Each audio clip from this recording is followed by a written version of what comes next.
Ever wondered how to measure the precision and recall of your machine learning model in a single metric? Enter the F1 score, a powerful tool that offers a comprehensive look at your model's performance. In the world of machine learning, precision and recall are two critical parameters that help us understand how well our model is performing. Precision is, in essence, how many of our model's positive identifications were actually correct. Imagine a search engine that returns 100 results. If only 10 of these are relevant, then the precision is 10%. On the other hand, recall is about how many of the actual positives our model managed to capture. If there are 1,000 relevant results and the search engine only identifies 100, the recall is 10%. But the challenge arises when we attempt to balance these two factors. A model might be high on precision but low on recall, or vice versa. This is where the F1 score comes into play. The F1 score, also known as the harmonic mean of precision and recall, gives us a single metric that considers both these factors. It's like a balancing act, ensuring that neither precision nor recall is overlooked. The F1 score is particularly useful when dealing with imbalanced datasets where positive examples are rare. In such scenarios, a model may appear to perform well based on accuracy alone, but a closer look at the precision and recall might tell a different story. The F1 score helps us avoid such pitfalls by providing a more balanced overview of the model's performance. In summary, the F1 score is more than just a number. It's a reflection of a model's ability to correctly identify positives and its aptitude in not leaving any actual positives behind. It's not about favoring precision over recall or vice versa. It's about achieving a balance, a harmony between the two. F1 score, a powerful tool, brings precision and recall together into a single metric, making it easier to evaluate the performance of your model. Now that we've established the importance of F1 score, let's delve into what it actually is. F1 score is a statistical measure used in machine learning to evaluate the performance of binary classification models, particularly in situations where data imbalance is a concern. Its formula is based on two critical components of a model's performance: precision and recall. Let's break it down. Precision is a measure of how many of the predicted positive instances are truly positive. Imagine a model that predicts whether an email is spam or not. If the model flags 100 emails as spam and 80 of them are indeed spam, then the precision of the model is 80%. Recall, on the other hand, gauges how many of the actual positive instances the model correctly identified. If there are 100 spam emails in your inbox and the model catches 80 of them, then the recall of the model is also 80%. To calculate the F1 score, we use the harmonic mean of precision and recall. Why the harmonic mean, you may ask? Well, the harmonic mean is less biased towards extreme values, which makes it a more balanced measure when dealing with uneven class distributions. The formula for F1 score is 2 times the product of precision and recall, divided by the sum of precision and recall. If both are perfect, meaning 100%, the F1 score would also be 100%. But if either precision or recall falls, the F1 score dips, showing the trade-off between these two measures. In essence, the F1 score is like a balance between catching as many positives as possible, high recall, while minimizing the number of false alarms, high precision. It gives a single, easy-to-understand metric that shows how well your model is doing on both fronts. So, F1 score is a single metric that encapsulates the critical elements of precision and recall, providing an overall measure of your model's performance. Understanding the theory is great, but seeing it in action is even better. So let's dive into some practical examples of the F1 score in action.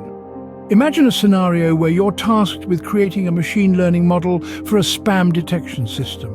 Your model needs to correctly identify as many spam emails as possible, while minimizing the number of legitimate emails that get incorrectly flagged as spam.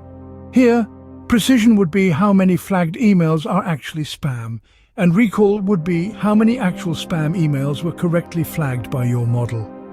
The F1 score, being the harmonic mean of precision and recall, gives you a single metric that balances these two aspects.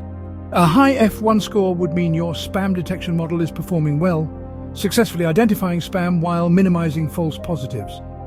Let's consider another example. Disease prediction. Suppose you're working on a machine learning model to predict a rare disease.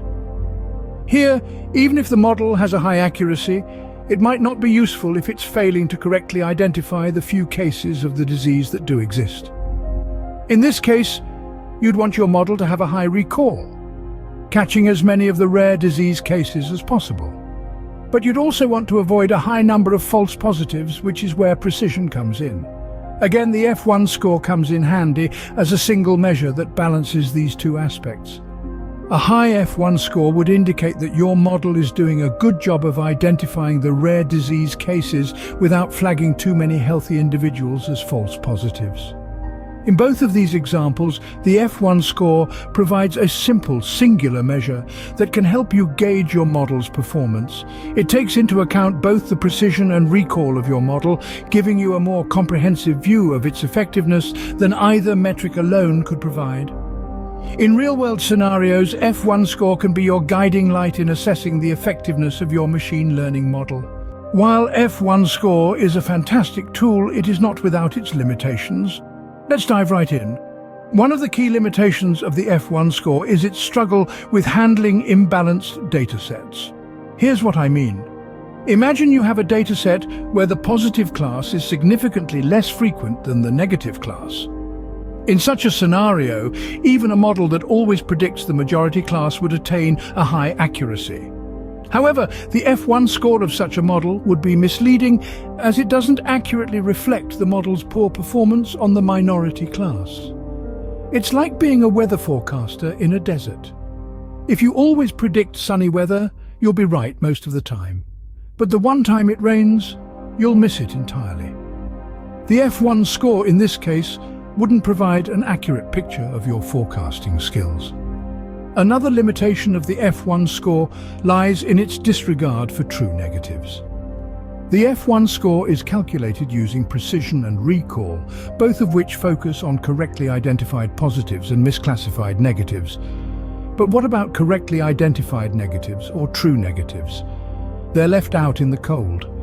This can be an issue in situations where correctly identifying a negative is as significant as spotting a positive.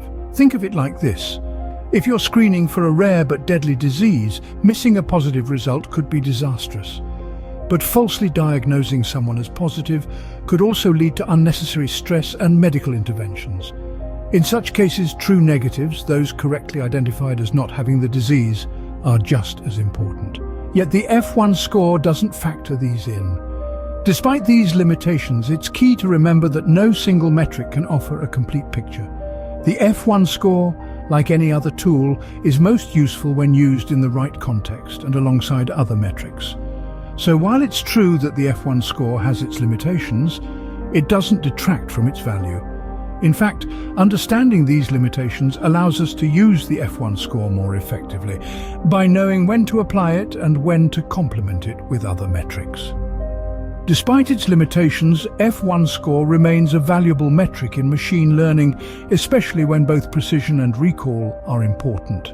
After all this talk about F1 score, let's revisit the key points.